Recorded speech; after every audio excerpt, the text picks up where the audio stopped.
એક નજર કરીએ આજના મહત્વના સમાચારથી।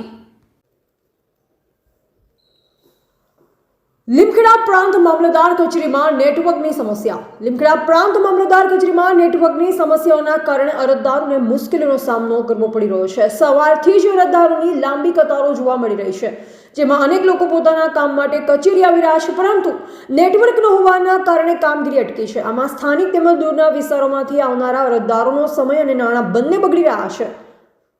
લીમખેડા મામલતદાર કચેરીમાં નેટની સમસ્યાના કારણે આધાર કાર્ડ, રેશન કાર્ડ, આવક જાતિ દાખલો, સોગંદનામું અને અન્ય જરૂરી દસ્તાવેજોની પ્રક્રિયામાં વિલંબ થઈ રહ્યો છે। અરજદારો વચ્ચે રોષ ફેલાયો છે અને તેઓ સતત કચેરીના ચક્કર કાપવા મજબૂર થઈ રહ્યા છે।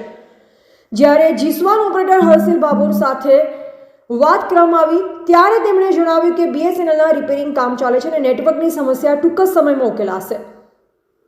BSNLના TT CH પટેલે પણ જણાવ્યું કે ડેવલપમેન્ટના કારણે કેટલીક જગ્યાએ કેબલ કપાઈ ગયા છે અને કામનો પૂર્ણ કરવા થોડો સમય લાગશે।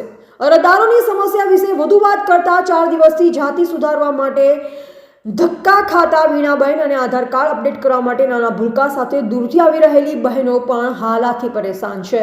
રિપોર્ટર દીપક રાવલ, દાહોદ, લીમખેડા।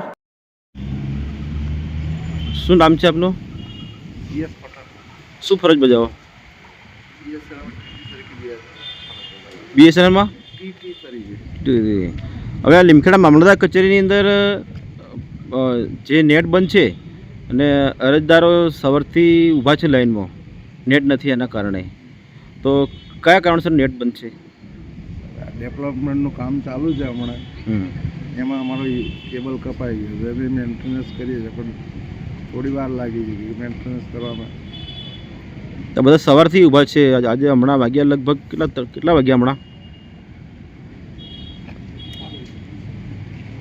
લગભગ હમણાં 1:45 થવા આવ્યા।